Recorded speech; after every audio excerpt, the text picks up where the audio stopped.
Hey there, I'm Nils Molin from Dynazty, and here I am talking all the way over to Australia. Awesome, Wicked. Thank you so much. Game of Faces is such a bold title for an album. Can you walk us through the concept and idea behind it? Right. Um, this was uh, this was an idea that came to me when we were writing the title track, Game of Faces. I thought the song itself sonically had a bit of a dual nature, a bit of a duality thing going with it. It sounded very dark and then very happy in some Yeah. places. So that just made me think of these like theatrical masks or theatrical faces with one sad face, one happy face. And that's where the whole theme or the idea for the theme that would eventually lead to being like the cover of the album and everything. Yeah. Um, that's where it came from, basically. Yeah. Yeah. And is there any personal experiences or thoughts that inspired the deeper lyrical themes on the album? Um, yes and no. I mean, you always, when you write something, even if you're making things up as you go, or you try to find something that is more generally for everybody, you always have your own personal experience to draw inspiration from. But there's not something very specifically about me or my life in this. I think it's more a general take on the way that people are can be deceptive by nature, or we are deceptive by nature. We have that ability to wear different masks in different situations, in different circumstances, depending on circumstances. So I think I just try to write something generally and then adding my own flair to it. Yeah. Yeah, definitely. And was there any challenges making this album compared to your previous albums? Sure. We were writing this album during a time period when we were touring a lot, coming out of the whole COVID pandemic era of things. Hmm. So for this one, we were writing like in between other responsibilities and mostly being on the road and stuff like that. So it was a little bit more of writing here for a couple of weeks and then doing something else for some months and then picking up writing again. And I don't think we've ever really done it like that before. Yeah. So this was a bit of a challenge keeping momentum going over a longer time period than usual. So maybe that was the biggest challenge of all when doing making this album. Yeah, definitely. A lot of things happened in that time period as well, not just COVID, but I can imagine for you all personally as well, but around the world. And yeah, Sure, yeah. sure. The Dark Knight was such a huge success, especially with Heartless Madness reaching platinum. Did that success change how you approached this new album? Um, Maybe not. I mean, I wouldn't say directly changed anything, but whatever happens in and around the band will affect the band in some way going forward. But it's not something that we consciously like. We change. We want to write like this now because that song was a big hit or whatever. We just continued writing the way that we would probably always continue to write. So directly, I don't think it affected anything. Just possibly gave us more momentum or more belief going forward. Yeah, it had to feel pretty good. Yeah, sure. Yeah. It does. Yeah. Oh, awesome. How do you maintain the balance between the aggressive sound your fans love and your willingness to experiment with new styles on each album? Yeah, that's a good question. Um, Nowadays, when you've released a certain amount of albums, you have a fan base that is awaiting your next releases. Things get a little bit trickier. I mean, you always walk a fine line where you have to balance always staying true to the core identity, musical identity of the band, but still not repeating yourself too much, and finding new ways to explore different sides of whatever is your musical identity. Yeah. Um, and I think the trick is also not to overthink it too much. You just continue where you are right here now, and you just write the same way that you did, with the same kind of enthusiasm and same kind of inspiration, and you write something that is authentic and genuine from you, Yeah. from us as writers. If you start to think like, maybe people will like if we write like this, Yeah. then you're in trouble. I think you always have to start with yourself. Like, I really like this, so hopefully other people will do the same. Yeah. And I think that should always be the starting point. Yeah, So definitely. So not trying to that's change pretty too much much. what we always just try to do. Yeah. Yeah. So you're not trying No, to you shouldn't change. try to put yourself in other people's heads. Yeah. No, Yeah. correct. What bands have you been listening to at the moment? Oh, I've been listening to the new Dream Theater album Oh, yeah. that was just released, I think, a week before our album. I've been a huge Dream Theater fan since I was a teenager. Yeah. Um, and this album was very special. It's the first one with founding member and drummer Mike Portnoy back in the band. It's a big deal for me personally, very nostalgic to see this group of people together and to hear them make music together for the first time in 15, 16 years or whatever it is. Yeah. So I've been listening to this for the past 2 weeks now, and it's very exciting stuff for me personally. Yeah, that's awesome. And would you say, are they one of your inspirations, or what other bands are your inspirations?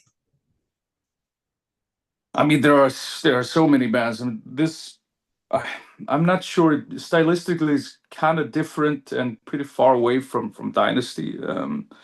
But that doesn't mean that it hasn't affected me as a musician and as a songwriter. Anyway, um, but direct influence, I don't think it really is.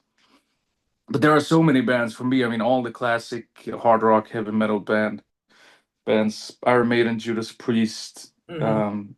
Deep Purple, Rainbow, Dio. These are my all-time greats for me personally, and probably the ones that have inspired me or influenced me the most over the years. Yeah, I definitely think I can hear elements of all those bands you mentioned in your music as well. Right, right. Yeah. Yeah. Um, which song from Game of Faces are you most excited to perform live, and why? Good question. We've already debuted a couple of songs Mhm. already in December. Some of the singles that were released and one song from the album that was not released at the time, we already played live. Um, but now, when we're kicking off this European tour here in support of the album release, we're gonna do some more songs, which is really exciting. But I mean, now that the whole album is out and you see the reactions of people, it's gonna be a lot of fun to play a song like "Fire to Fight" Yeah. live Yeah, that'll be eventually. awesome. And it's very energetic. It's very live oriented in general, that song, and so I'm really looking forward to this. Yeah, that's awesome. It is an awesome song, if I may say. If anyone hasn't checked it out, they definitely need to. That one is a good one. um, you've been part of Dynasty since its formation in 2008. What's one of the weirdest or coolest things that a fan has given you? Oh my God.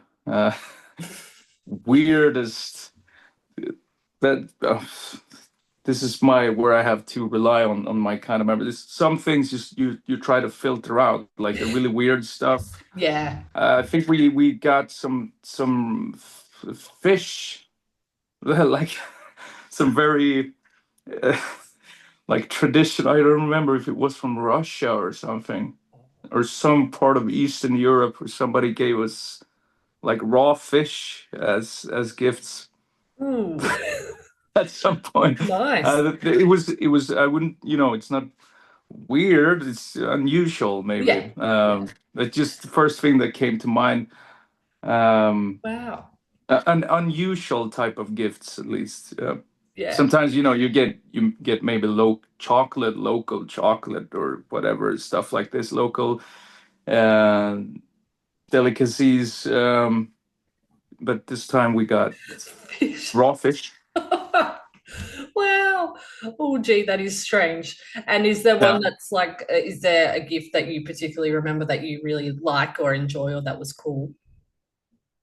Oh, I mean, you're in general just thankful for everything that you get. And I mean, Yeah. like sometimes you get people come with local, like I said, chocolate or sometimes local red wine and stuff like this, which is, or local beers or whatever, which is Wow. always just very fun to sit down and try. Yeah.